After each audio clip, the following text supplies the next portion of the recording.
Hello, scumbags, and welcome to Flying Casual. We are flying casual today because some news dropped as we recorded our 47th episode of the Rebel Scum podcast last night. But before we get started, Brock has something very special to say about our YouTube subscribers. Brock, take it. We hit 2,000. Yeah. Woo! Wait, Yeah. I hit 2,000? Why am I so happy? Well, you're part of it. Thanks a lot, guys. Thank really, you. Yeah, it's awesome. Can't believe it happened. It's really cool. Thanks a lot. Keep on It's also Brock's crazy. birthday. Can we say that? Am I allowed to say that? You say whatever you want, Brock. Happy birthday. Happy birthday, Brock. Hey, thank you. It's also James's birthday. Oh, It is. I don't have a birthday because I don't have a belly button. Oh, Oh, you knew it. Is You're that from how the it works? Westworld? Yeah, I'm a Oh. Westworld robot. we're gonna turn this podcast into Westworld talk stuff after all this Westworld. Yeah. That's actually my favorite show of all time, maybe. Really? So I like Yeah, that it's- show. Yeah. Really? very It was good. impressive. All right. Well, speaking of TV shows, let's talk about the Star Wars saga. It went through some turmoil last night, as I said, as we were recording. It turned out that the directors of the Han Solo film, Miller and Lord, were amicably split from, at the time. We got an update from Jason Brothers on our Facebook page that told us that they had left the project. We didn't exactly know why, and throughout the night, information started coming out. And today, a variety piece hit the interwebs. Josh, why don't you take it from there? Because I know you're very excited to know that with 5 weeks left of shooting, someone else will be taking over. So let me just break this down so that everybody can understand. This was bad. This was not a good thing. I don't think they left amicably. They made these blanket Hollywood statements about how everything's fine, like it's totally normal to leave a film with 5 weeks left in production. This is all good and gravy, and that's not true at all. Like we got the article today that kind of broke it down. There's an inside source talking about how there was tension on the set from day one. Kathy Kennedy had resting bitch face this entire shoot. She was not happy with what was going on with these two directors. And it leaves kind of my thoughts on the whole thing are like, well, why didn't you figure this out during your meetings, during pre-production, during even the first couple months of production? You're 5 months or 4 or 5 months into production, and you're going to fire two arguably iconic directors and leave this film in, I don't want to say turmoil, but definitely limbo. So that's essentially what's happened. Like you were saying, James, at first we didn't really know because they were playing plushie online, and we were like, well, okay, so they split. Doesn't make any sense. Where's the tragedy? Because that's the only explanation for me, right? Where's the tragedy? Similar to the Zack Snyder thing. The tragedy is that apparently Lucasfilm is making kind of cookie cutter templated films, hiring younger directors and kind of muscling them and leveraging their names. Now, this is kind of the dark way to take it, right? It might not all be this way, but it would appear that Kathy Kennedy is very good at getting nice young directors to take a shot, and then she kind of molds their film, templates it to make it fit into their vision. And the story here is that Lord and Miller stood their ground, said, if you do these changes, it's no longer going to be a Lord and Miller film. Take our name off it, or do what we want to do, and then they were fired. Brock, what were your first thoughts when you saw this news? I was like, oh no. It's a bummer. Because I had high hopes for it. Like a Han Solo movie, I was like, yeah, that could be cool. It's like Lord and Miller are gonna do it. I'm like, what? That's crazy. And I've been excited about this movie for a while now. I think it's crazy that they've gone this far into production, and now they're saying no. I mean, I've never heard of this before. I mean, I've heard of directors being fired or leaving the production midway through filming, but this seems unique. I mean, what's the closest? Has this ever happened before like this in such a big film? I don't know if probably not. To our knowledge, not. It might have, for all we know. But the one thing that stood out to me in the Variety, I think it was a Variety article that came out, was that the person who was most, it was Kathleen Kennedy, but also Lawrence Kasdan, who wrote this. He wrote Empire Strikes Back, Right. and he wrote Force Awakens also. So he's held very highly at Lucasfilm. He was not happy with the way that these guys were directing this film. They were not happy with the choices that they were making. or anything like that. And so I wonder if we're going to talk about this later on. I wonder if maybe he's positioning himself to maybe take over and finish this off. And then when they do the inevitable reshoots, which we'll be hearing way too much about, that he'll be the one overseeing that. And it will be his ultimate vision coming forward on this. Yeah, it's possible. I'll just say that the only thing, because unlike Brock, I did not want the Han Solo movie. I'm not pumped about it at all. And the one shining thing, the one thing that actually made me interested was reports that apparently Kasdan had been working on this script even before he touched The Force Awakens. So he had been working on this thing for a long time, and he worked on it with his son, right? Yeah, I think Joe. I think it's Joe, because Jake did New Girl. I think Joe's Okay. He has a lot of sons. He's got a lot of sons, but he wrote this movie with one of them. And apparently the rumors around Hollywood were that this was the best script of a Star Wars film ever. And so that turns my head. That makes me think, wow, maybe I do want the Han Solo film if it's going to be that way. And the fact that he was not happy with what they were doing and putting out, I mean, look, that's the only silver lining I can find here, is that if they can somehow bring this movie back to Kasdan's vision, I'll be able to be okay with it. And they've kind of proven with Rogue One that they can do that. They can kind of hatchet job a film and actually make a pretty good movie. So,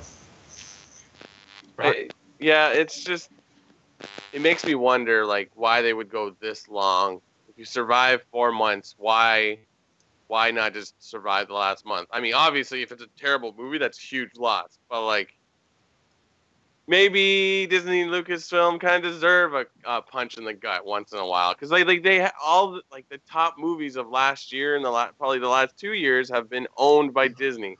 Right. From what I can gather, like, I feel like it's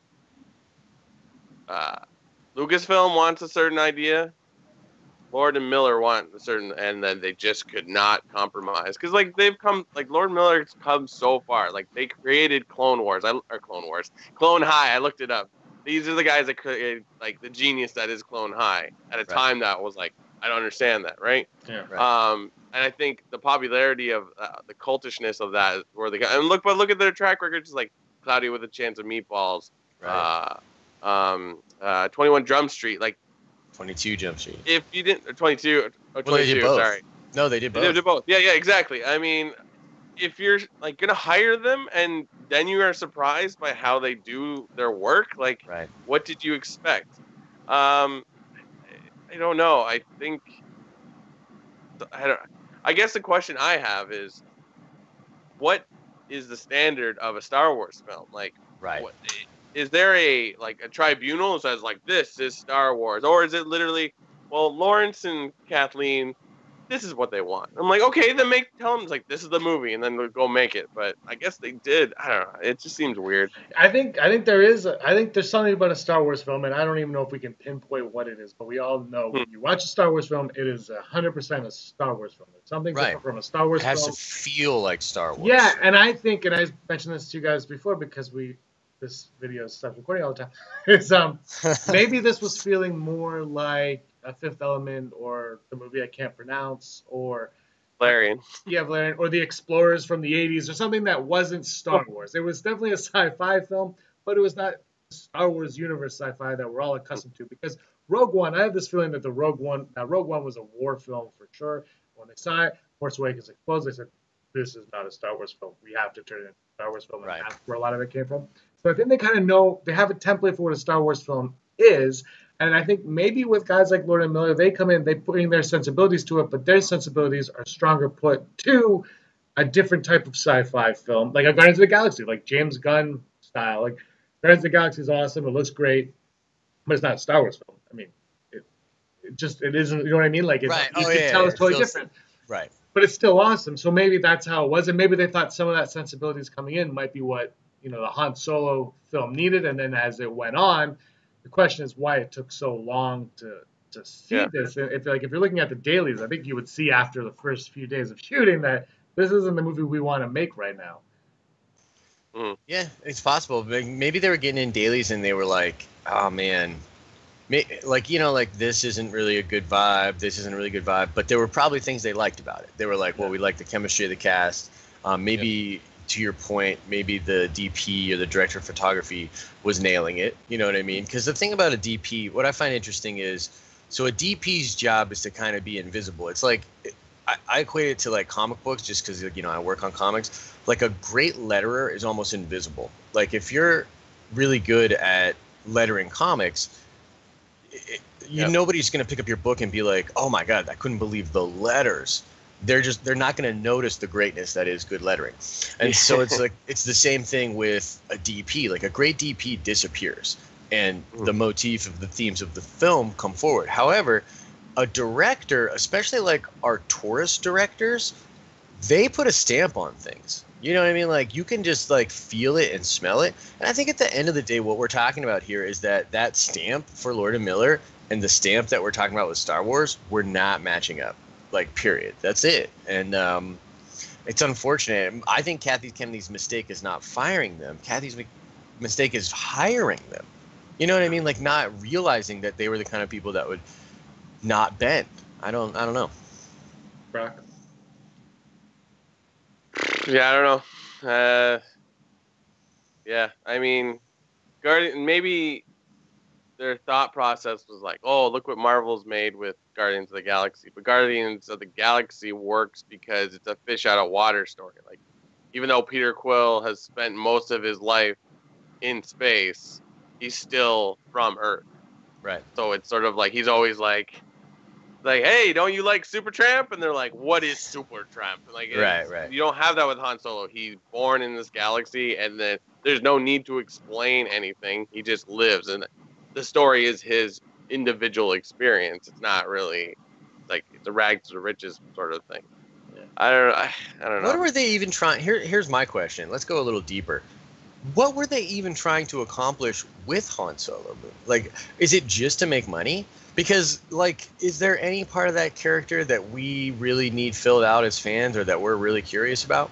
I'll say this. When they announced Han Solo film, my first reaction was why? But then my second reaction was awesome because we talked about this on the podcast. First, I bought the Han Solo books, you know, the Adventures of Han Solo's books, and I'm like, I love the character. I want to see more of the character. But to your point, of course, it was about money because they were like, we're going to do a Star Wars movie every year.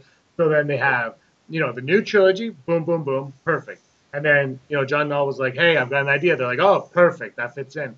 And they're like, well, what's next? Han Solo, right? I mean, we know Kasdan was writing that script before, but it's so safe. You know, like, I mean, The Force Awakens is the most safe film ever made, probably. Han Solo is next to that. People are going to go see Han Solo. Casual fans, obsessed fans, everyone's going to go see it because we know who Han Solo is. The risk is obviously having a younger actor playing him, but it's tarnishing. Right. It's because, like, to me, it's like, here's what I think. I think Han Solo is an important part of the equation because it stops Star Wars from being Game of Thrones in space because it's also a Western, right? So, like, the outlaws, the bounty hunters, Han shot first, the swagger, you know, swashbuckling, all of that is associated with that character, which is an incredibly important part of the themes of the movie, which is why it was dope that Solo played such a big role in The Force Awakens. I absolutely love it. But I just don't...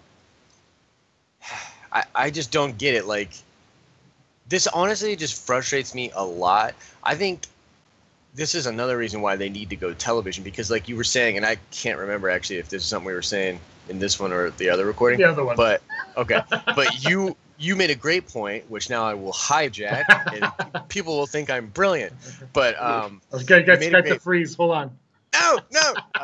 So the point was, which James made, that they kind of treat their movies more like producers and writers treat shows, and that fitting in place and having like a hierarchy that's above the individual thing helps the canon. And this is true of Marvel and of Star Wars, which is totally fair. But like my thing is then just go do it in shows then. Go make an awesome Netflix Old Republic show and stop putting all this time and energy into these huge movies that I personally don't even really want, you know? So it's, I don't know.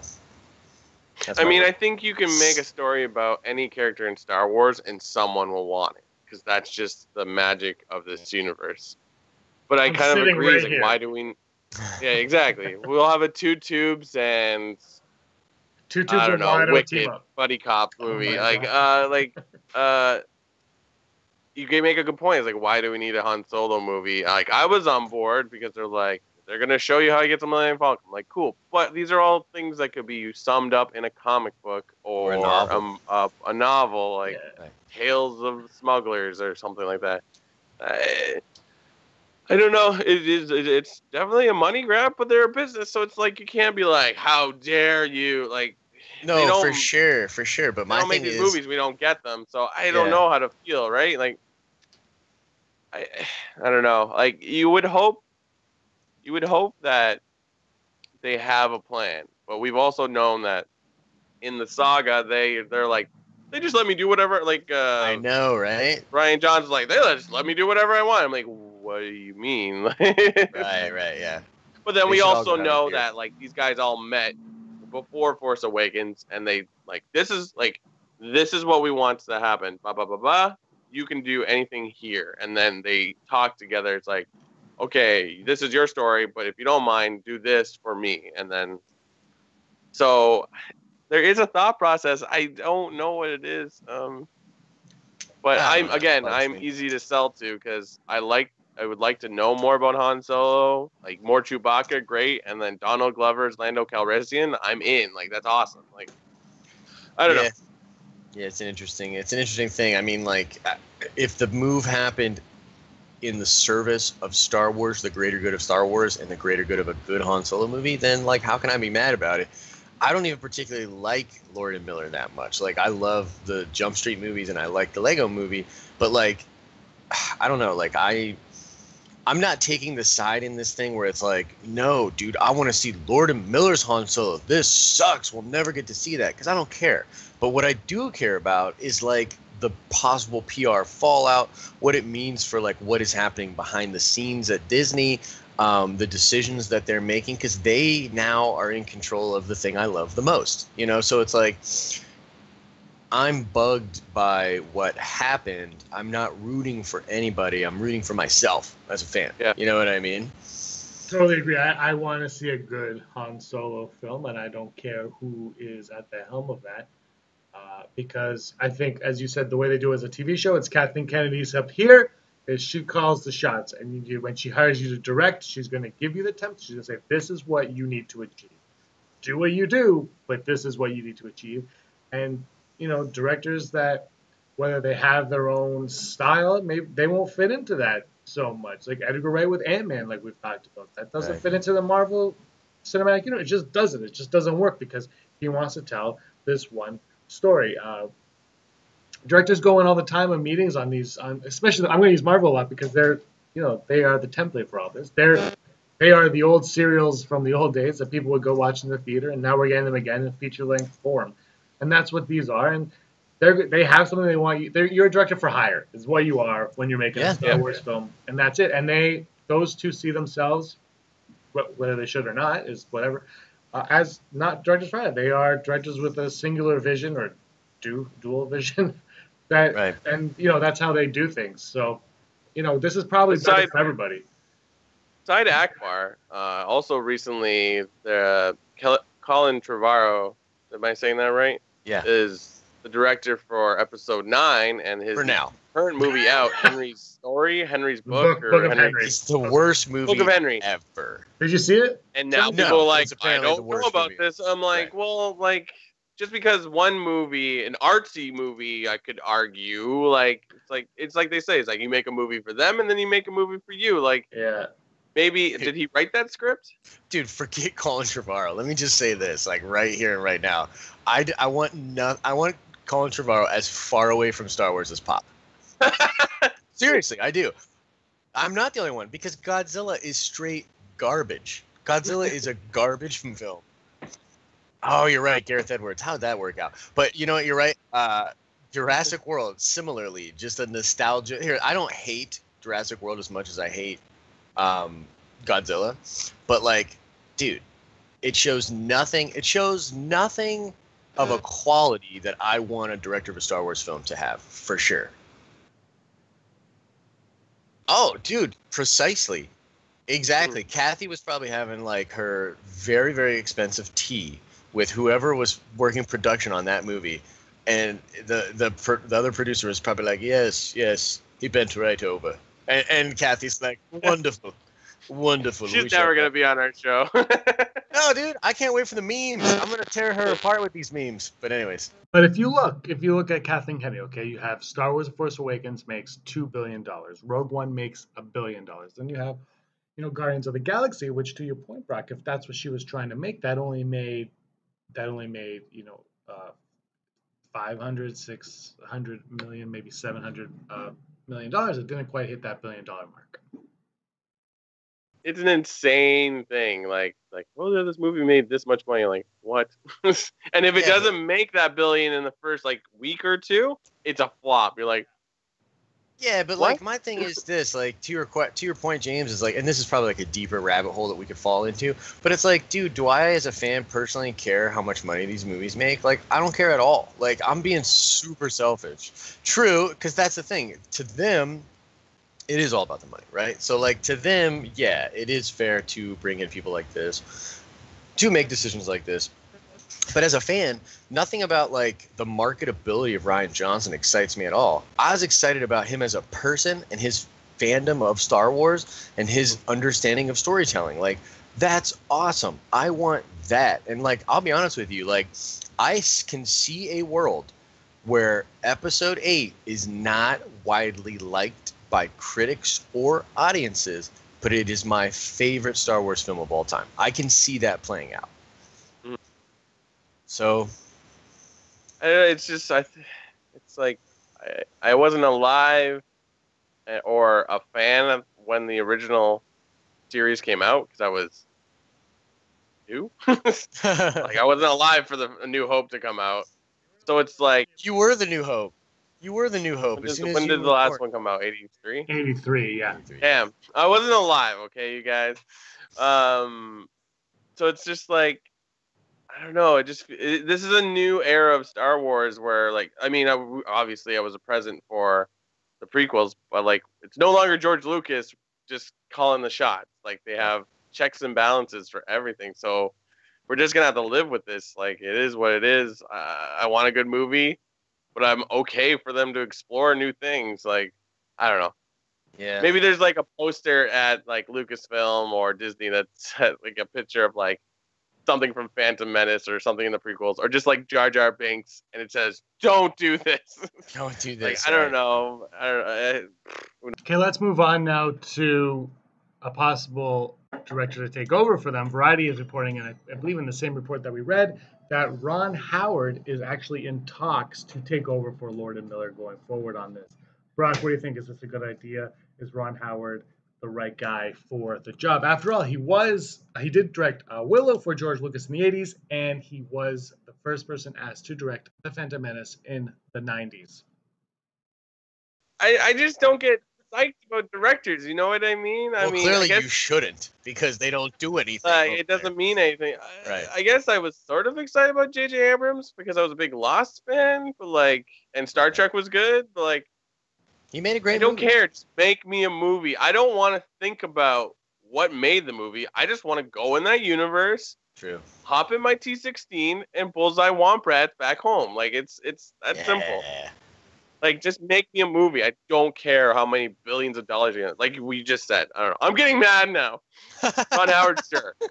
Opie.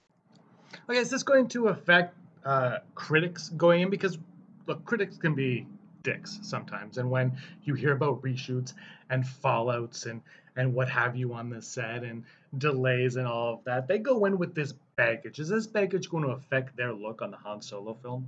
Here's what I think is going to happen. If there are problems with the movie from a critical standpoint, they will absolutely point to this as part of what created those problems. If the movie is good and there's not a lot of problems to point to, this will not even really be mentioned. So it's essentially Lucasfilm is in this spot where it's this decision either is the reason this movie fails or it's something we won't be talking about that much, which is kind of unfortunate, I guess, and kind of unfair. But like you said, critics are dicks. That's the way that it works. I tell you what, though, I see no way that we get a visionary director to come in here, wrap 5 weeks, do reshoots and post, and have it come out as their movie. I mean, it's possible because you look at something like Justice League, and I truly believe that that's a Joss Whedon movie now. Like he was already working on rewrites. See, it's different for a lot of different reasons. He was already working on rewrites. He was involved in that universe and story. He's fucking Joss Whedon. Sorry about my French, but he's Joss Whedon. So, I mean, are they going to bring Ron Howard on and make it a Ron Howard movie? No, because they'll fire him in 2 weeks. But looking at what we have here is Kathleen Kennedy and Lawrence Kasdan. They've been in this industry for a very, very long time, and Lord and Miller, as long as they've been in the industry, it isn't half as long as those two. And so they come from a different era of Hollywood. When Lord and Miller come in, and it says Kathleen Kennedy didn't like them right off the bat, and they were doing things on set that she wasn't too crazy about. And this reminds me of the old New Hope when George Lucas was shooting in England. The English film crew hated him because he showed up in jeans and a t-shirt, and they said, no, a director is probably still hate him. Yeah, they probably do still hate him. But could this be a thing now where they take Ron Howard and they get Ron Howard in, and because Ron Howard has, he comes from that same era as Kathleen Kennedy and Lawrence Kasdan, that maybe he's the right guy to shepherd this in the right direction. Maybe he understands. He says, okay, look, I know what you want me to do. This is how we're going to do it, and this is the approach that I have to that. Yeah, I mean, you're probably right. I mean, just to circle back to the critic question, I don't. Will it affect perception? Absolutely. But the quality, hopefully, the quality of the film will still be the thing that speaks for it. I don't know how much a new director is going to have to do with that, though. Do we all have picks? Do you guys have picks, like the people you would want to do it? George Lucas. That's yes. what I like. But this is so funny because I went on Facebook and the first thing I see are people saying, I want George Lucas to do it. And I was like, aren't you the same group of people that hated his guts 10 years ago? Oh, yeah. I mean, like you said, critics are huge jerks all the time, but like fans are almost as bad as critics. Yep, in different ways, like for sure.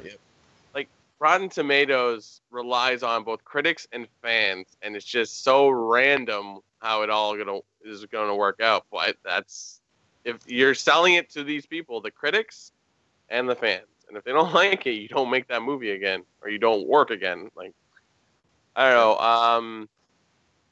I want in this. I tell you what, I'd love to get Dave Filoni to finish this thing up.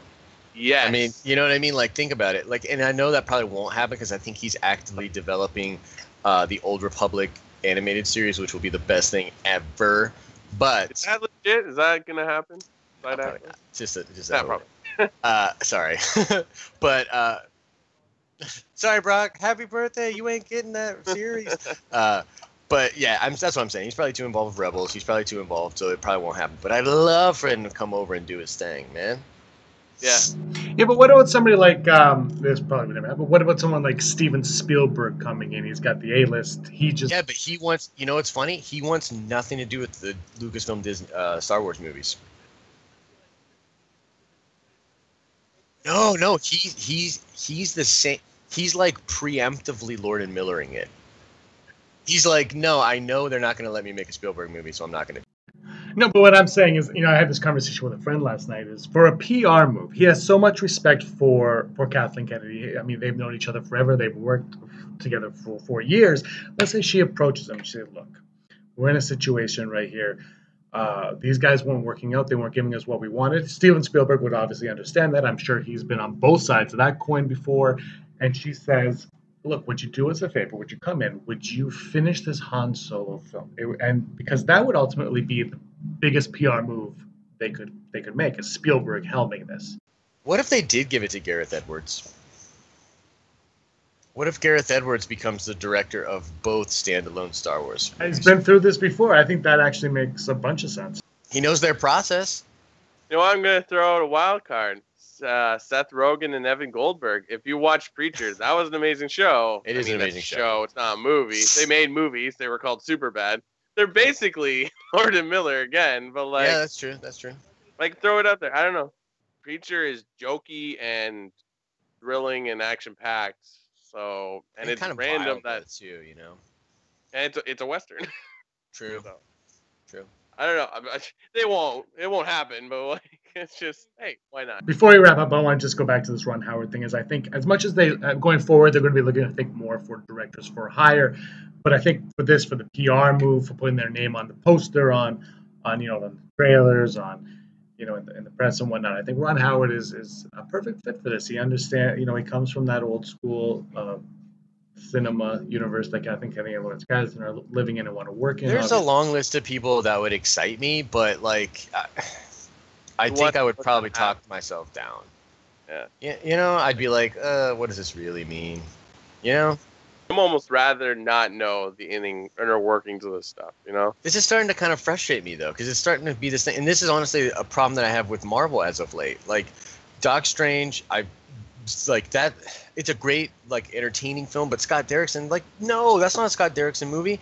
And Guardians was too much of a James Gunn movie, in my opinion. It was, way off the rails. And so, yeah, they succeeded so much that they were do whatever you want. And I'm like, no, there's a happy medium there. You can fit this into your continuity and let them have creative freedom. I feel like even though they're making billions and billions of dollars, they're afraid to take risks. And it's as a fan, it's a little bit frustrating. I'm getting frustrated by this situation. The reason good films work, look at all the greatest films of all time, including Star Wars. And it's a director-driven movie. This is a guy with a vision nobody else believed in. He literally caused himself to almost die from anxiety and blood pressure and all these different things and stress. This dude almost killed himself to realize this vision. And now, when visions don't line up, we just fire people. That's frustrating. Yeah. All right, let's wrap this That's my YouTube thing channel. up on very that soon it positive will be note. much more than a Josh, where YouTube can everybody channel. find But that's you all I at? can say for now. Go check it out, like it, subscribe it. I collab with these guys. We talk Star Wars a lot. It's really fun. Brock, what about you? Hi. Oh, you can find me on Instagram, Twitter, Facebook, not Snapchat, LinkedIn, but at BFSmank on most social medias. So check me out. Yay. As always, you can find me at Petsafina pretty much everywhere. That's all for this Flying Casual. May the force of others be with you. Happy birthday. To you. Hey scumbags, thanks for watching. Don't forget to give us a thumbs up on our video. As always, please subscribe to our YouTube channel, Rebel Scum Podcast, for all the latest videos.